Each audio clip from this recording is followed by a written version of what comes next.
Hello everyone, welcome to the class 11th chapter number 1 and this is the lecture number 2।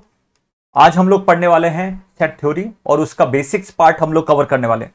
तो actually ये set होता क्या है, किसी भी चीज का सेट बना लो यार, है ना। मान लीजिए 5-6 पेन पड़ी हैं तो 5-6 पेन का पेन, है ना, उसका एक सेट बना लिया तुमने, है ना। बहुत सारी किताबें हैं, मैथ्स की किताबें तुमने लेके आ गए, ठीक है, इस दोस्त से मांग लिया, उस दोस्त से मांग लिया, पढ़ नहीं रहे हो पर, है ना, पर तुमने किताबें बहुत सारी ले ली, तो वो क्या हो गया, कलेक्शन ऑफ द ऑब्जेक्ट कहलाता है। इसीलिए बोलते हैं it is a well defined collection of the object, जिसमें हम उसको डिफाइन कर सकते हैं।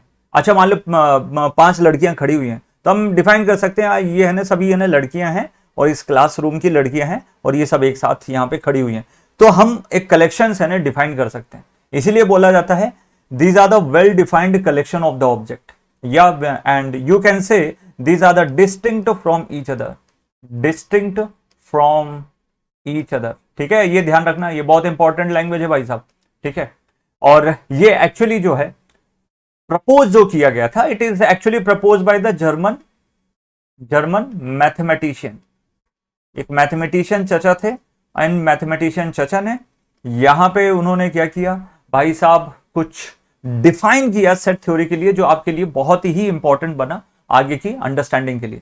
तो यार ये हो कैसा सकता है, जैसे फॉर एन एग्जांपल, जैसे ऑब्जेक्ट्स हुए, objects and elements, the members of the sets of the synonym terms, है ना, एक टाइप के वर्ड हो गए, ठीक है, तो उनको हम लोग क्या बोलते हैं, सिनोनिम वर्ड्स बोलते हैं। Set of usual denoted by the capital letters, जैसे मान लीजिए कि ये है 5 चीजों का क्या है, कलेक्शन है। For an example, class 11th के लिए आपने 3 सब्जेक्ट की बुक खरीदी, फिजिक्स, केमिस्ट्री और मैथ्स की, तो ये क्या हो गया, क्लास 11 का सेट हो गया, इसको हम लोगों ने सेट ए बोल दिया, ठीक है। और ऐसे ही क्लास 12th का हो गया, P, C and M, okay, तो ये क्लास 12th का क्या हो गया, सेट हो गया। And this is the all distinct from इधर, फिजिक्स अलग है भैया, केमिस्ट्री अलग है, मैथ्स आपकी अलग है, so these are the set.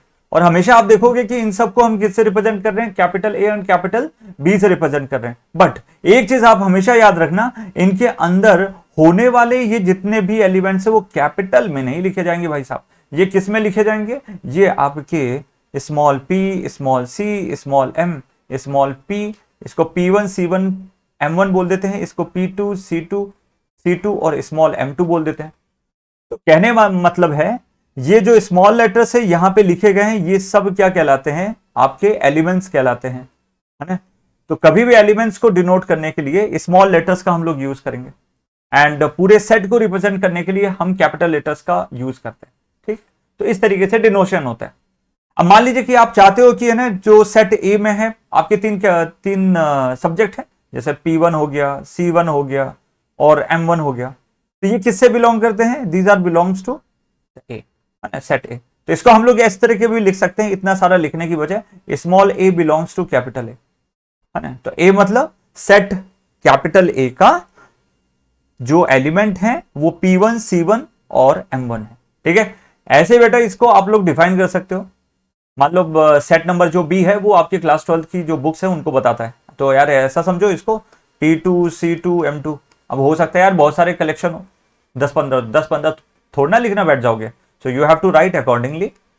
तो ये हो गया बिलोंग्स टू, तो ये वाला जो साइन होता है ये आपको जनरली क्या इन्फॉर्म करता है, बिलोंग्स टू किसी भी चीज से, है ना। जैसे मैं हूं, मैं अपने पापा से बिलोंग करता हूं, सीधी सी बात है, मुझे पैसा चाहिए तो भैया अपने पापा से मांगूंगा, तो this is called the belongs to. जब आपकी जॉब लग जाएगी तब आप लोग बोलोगे जो भैया मेरे को है ना पैसे की जरूरत नहीं है पापा से, अब मैं पापा को भी दे सकता हूँ, पापा को हेल्प कर सकता हूँ, तो पापा, तो ये नॉट बिलोंग्स टू, है ना। तो इस तरीके से हम लोग क्या करते हैं, कुछ चीजों को डिनोट करते हैं, ठीक है। सो कुल मिला के हमें इस चीज में ये समझ में आ गया, स्मॉल लेटर एलिमेंट्स को रिप्रेजेंट करता है, कैपिटल लेटर सेट एक पर्टिकुलर सेट को रिप्रेजेंट करता है, ये अंडरस्टैंडिंग हमारी होनी चाहिए, ठीक है। तो बेसिक्स है, फंडामेंटल, लेट्स अंडरस्टैंड। फिर आपको बताए जाते हैं कि नेचुरल नंबर क्या होता है, जैसे मैथमेटिक्स में बहुत जरूरत पड़ती है, what is a natural number, तो कैपिटल एन से डिनोट करते हैं, the set of all the natural number. Capital Z क्या रिप्रेजेंट करता है, set of all the integers, है ना। कैपिटल क्यू क्या रिप्रेजेंट करता है, set of all the rational numbers, ठीक है। कैपिटल आर क्या रिप्रेजेंट करता है, set of all the real numbers. Capital Z plus क्या रिप्रेजेंट करता है, set of all the positive integers. Q plus positive rational numbers, R plus positive real numbers. ये कुछ रिप्रेजेंटेशन है जो कहीं ना कहीं आपको आने वाले एग्जामिनेशन में हेल्प करेगा, ठीक है। सो चैप्टर को अंडरस्टैंड करने के लिए इन चीजों को जानना जरूरी है। तो मैं कुछ एग्जांपल्स ले लेता हूं। Let us try one example. तो एग्जांपल नंबर 1 है, तो मैं ऐसा लिख देता हूं, collection of first 5 prime number. First 5 prime number क्या हो गया, a इज इक्वल टू 2, 3, 5, 7, 11। तो ये क्या हो गया, it is a collection of all are the prime number. तो प्राइम नंबर होता क्या है, जो खुद से डिवाइड हो और 1 से डिवाइड हो जाए, बस इतना ही होता है। ठीक है, इसके अलावा कोई ऑप्शन नहीं। जैसे 2 है, खुद से डिवाइड हो जाएगा, 1 से डिवाइड हो जाएगा। 3 वैसा ही है, 5 भी वैसा ही, 7 भी वैसा है और 11 भी वैसा ही है। तो this is the example number 1। Let's talk about the example number 2। For an example, जैसे अभी हमने बात करी थी, ठीक है, ये नेचुरल नंबर है, इन सब के बारे में हम लोग थोड़ा सा देख लेते हैं। सो लेट्स टॉक अबाउट, है ना, let's talk about the set of all natural number, all natural number. तो नेचुरल नंबर को हमने किससे डिनोट किया था, कैपिटल एन से डिनोट किया था। तो कैपिटल एन के लिए हम लोग किस तरीके से लिखेंगे, इस तरीके से रिप्रेजेंटेशन करते हैं। अभी बताऊंगा कैसे रिप्रेजेंटेशन किया जाता है। तो आप देख सकते हो या सेट ऑफ नेचुरल नंबर या सिंपल 1, 2, 3, 4 एंड सो ऑन। तो ये लिखने का तरीका हो गया। ठीक है, ऐसे ही आप बोल सकते हो set of all integers, set of all integers. अब इंटीजर्स को रिप्रेजेंट करने के लिए या तो हम कैपिटल Z से रिप्रेजेंट कर सकते हैं या फिर कैपिटल I से रिप्रेजेंट कर सकते हैं। And what is we can write, जैसे फॉर एन एग्जांपल -2 हो गया, है ना, बहुत माइनस इंफिनिटी से चलते हुए आ रहे हो, -2, -1, 0, 1, 2, 3 एंड सो ऑन। तो नेगेटिव भी इन्वॉल्व रहता है इसमें, तो इसे हम लोग बोलते हैं इंटीजर्स। नेक्स्ट आपको ना एग्जांपल में ऐसे भी पूछ सकता है, set of all rational number, rational number. तो रैशनल नंबर को रिप्रेजेंट करने के लिए हम किससे रिप्रेजेंट करेंगे, कैपिटल Q से रिप्रेजेंट करेंगे। अच्छे से ध्यान देते रहना, है ना। तो this is the rational number. ठीक है, तो कैपिटल किससे करेंगे, कैपिटल Q से रिप्रेजेंट करेंगे। तो वो आपको वैल्यूज लिख देनी। तो ये थोड़ा सा आपको मैं होमवर्क दे रहा हूं, so please right all this fundamentals. Okay, so this is the very basics ना। नेक्स्ट मूव करते हैं। कभी भी जब सेट थ्योरी में हम लोग स्टार्ट करते हैं तो सेट थ्योरी में बेसिक अंडरस्टैंडिंग हमें करनी पड़ती है। तो first the which is important that the two important methods. The first method is called the roster method. The first method is called the roster method, जिसे हम लोग क्या बोलते हैं, tabular method. Okay, very very very important. Second जो method कहलाती है उसे हम लोग बोलते हैं सेट बिल्डर मेथड। क्या बोलते हैं, सेट बिल्डर मेथड हम लोग बोलते हैं। तो this is also very important. तो ये अंडरस्टैंडिंग आपको करना जरूरी है। अब इनको किया कैसे जाता है, so before starting the one question we will discuss one by one. So let's start with the method number 1। तो method number 1, what is the method number 1? That is called the roster method. That is called the roster method. This is called the roster method. Okay, so what is the roster method? तो roster method जैसे अभी हमने curly brackets का use करके represent किया था ना, उसे ही हम लोग क्या बोलते हैं, रोस्टर मेथड बोलते हैं।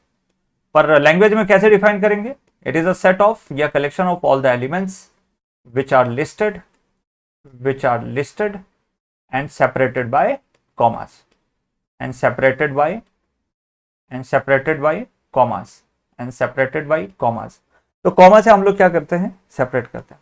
अच्छा, इनको इनक्लोज किया कैसे किया जाता है, and enclosed with curly bracket. तो कर्ली ब्रैकेट्स की मदद से या उसकी हेल्प से हम लोग क्या करते हैं, इसको इनक्लोज करते हैं। तो let's talk about one example. The set of all prime number, जैसे मैंने बताया था, प्राइम नंबर लेस देन 5। अभी जस्ट थोड़ी देर पहले हमने डिनोट किया था, तो कैसे लिख सकते हैं इसको, इस तरीके से 2, 3, 5, 7, 11, 30, है ना। तो ये अच्छा, मैं 6 तक चला गया क्या, चलो ठीक है, इसको 6 ही कर देता हूं। तो इस तरीके से we can write, so we will use the curly brackets, है ना। तो ये अंडरस्टैंड हमको करना है। चलिए अब इसमें कुछ नोट लिखते हैं। Note is very very important, so let's talk about the note. ठीक है, पहली चीज कि आपको कभी भी, ठीक है, it does not depend on order. कभी भी ऑर्डर की ना इतनी रिक्वायरमेंट नहीं पड़ती है, तो वो हमारे लिए एक फायदे का सौदा होता है।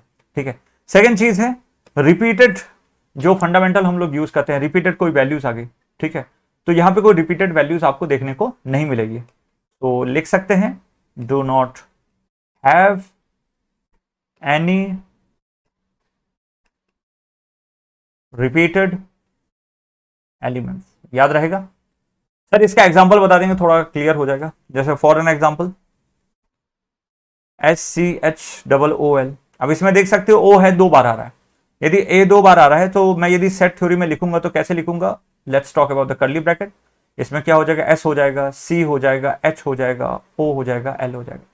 तो यहां से आप देख के बता सकते हैं कि ऑर्डर की कोई दिक्कत नहीं है हमें, और साथ ही साथ कोई रिपीटेड है वो नहीं बार बार हम लोग लिखेंगे, है ना। तो ओ भले ही 2 बार आया या 3 बार आया या 4 बार आया, उसका कोई मतलब नहीं होना, लिखेंगे हम एक ही बार, ठीक। तो ये ध्यान रखना है आपको। नेक्स्ट प्रोसीड करते हैं, नेक्स्ट प्रोसीड करते हैं, नेक्स्ट प्रोसीड करते हैं, ठीक है।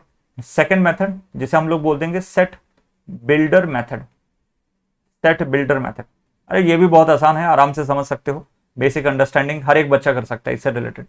तो चलिए कैसे इसको रिप्रेजेंट करेंगे, सेम तरीके का है, वैसे ही लिखा जाता है, बट लिखने का तरीका जो है इसमें थोड़ा सा चेंज है। इंफॉर्मेशन दोनों ही एक ही तरीके से बताएंगे। Set of 5 prime numbers, starting prime numbers, वो भी वही इंफॉर्मेशन बताएगा, ये भी वही, पर लिखने का थोड़ा सा तरीका अलग है। जैसे इसमें कैसे लिखा जाता है, एक एग्जाम्पल के तौर पर बता देता हूं। एक्स, ठीक है, कॉलन साइन, फिर बाद में एक्स के बारे में बताया जाता है। For an example, x is collection of starting prime number, starting 5 prime number. तो ये मैंने लिख दिया। तो इसका क्या मतलब है, जब मैं इसको डिनोट करूंगा, so it is nothing but 2, 3, 5, ठीक है, एक minute, so it is 5, 7 and 9, इस तरीके से मैं लिख सकता हूं। So we can write like this, है ना। तो सेम वे जो वो था उसी तरीके से ये है। सो प्लीज, है ना, मेक श्योर कि आपको ध्यान रहे, दिस शुड बी 11 ना, दिस शुड बी 11, ठीक है। तो थोड़ा अंडरस्टैंड करते चलेंगे, बेसिक से हो जाएगा काम। सो इस तरीके से हम लोग क्या करते हैं, इसको डिनोट करते हैं। तो चलिए कुछ इसके बारे में इंफॉर्मेशन हम ऐड कर देते हैं। तो इसको जो डेफिनेशन जाएगी, it is called the set of all the elements, set of all the elements which possesses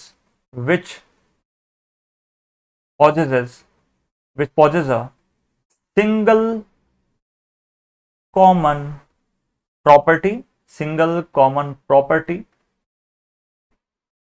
which is not possessed by any element outside the set. Set के अलावा कोई भी इंफॉर्मेशन या कोई भी एलिमेंट नहीं पाया जाएगा। सेट बिल्डर की ये बेसिक थ्योरी होती है, ठीक है। तो बाकी देखो, इंफॉर्मेशन एक ही तरीके की इंफॉर्मेशन को शो करेंगे, बट द फंडा is that the way we are writing is actually important. तो हमने 2 चीज पढ़ ली इससे related. The first we have gone through the method number 1, second we have gone through the method number 2, जो आपको अंडरस्टैंड करना है। एंड प्लीज मेक श्योर कि आप ये नोट डाउन अच्छे से करते रहें। यही आपके नोट्स हैं जो क्लास 11th में बनने वाले, चाहे आप किसी भी कोचिंग से बिलोंग करते हो चाहे किसी से। तो चलिए शुरू करते हैं। There is one example from the NCERT, let's solve this. Write the solution set of the equation x square plus x minus 2 equal to 0 in the roster form. तो रोस्टर फॉर्म में इसको रिप्रेजेंट करना। So this is actually the very basic quadratic equation, x square plus x and this is a minus 2 equal to 0। मैं इसको quadratic equation को factorise कर देता हूं। तो बच्चों देखो, फैक्टराइज करोगे तो x माइनस 1 और x प्लस 2 के फॉर्म में ये टूट जाएगा। तो जब इक्वल टू को 0 इंडिविजुअली कर देंगे, एक बार x माइनस 1 को 0 के बराबर कर दोगे and second time x plus 2 को 0 के बराबर कर दोगे। तो यहां से एक अंडरस्टैंडिंग हमें ये मिल गई, x की वैल्यू 1 और माइनस 2 पॉसिबल है। तो जब मैं इसको रोस्टर फॉर्म में लिखूंगा, इन द रोस्टर फॉर्म, तो लिखने का तरीका कैसा होगा? It is very simple. क्या sir, how we can write, how we can represent this? Very simple, a is equal to, यहां से देयर इज 1 एंड माइनस 2, ये लिखने का तरीका। कर्ली ब्रैकेट्स यूज करेंगे, सेकंड कॉमा बीच में होना चाहिए। This is the way of writing this one. तो this is the example number 1 from the NCERT book. Let's talk about the example number 2 from the NCERT book. Question ये कह रहा है, write the set of positive integers and x square is less than, उनका जो square होगा less than 40। So this is actually given in the, ठीक है, set builder form. This is actually given in the set builder form and we have to write in the roster form. तो how we can write this? जैसे 1 का square कितना होता है? 1 होता है. 1 का स्क्वायर कितना होता है? 1. 2 का स्क्वायर कितना होता है? 4. 3 का स्क्वायर कितना होता है? 9. 4 का स्क्वायर कितना होता है? 16.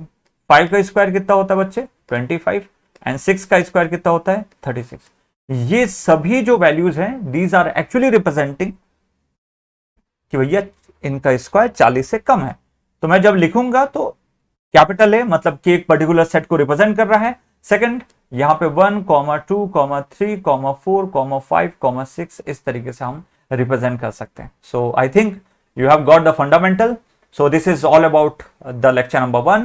We will move for the lecture number 2 in the next session, and वहां पे हम लोग बात करने वाले हैं what are the different types of the sets, है ना. सेट्स के बारे में हम पढ़ेंगे और उसकी अंडरस्टैंडिंग करेंगे. Thank you so much, love you all, bye bye.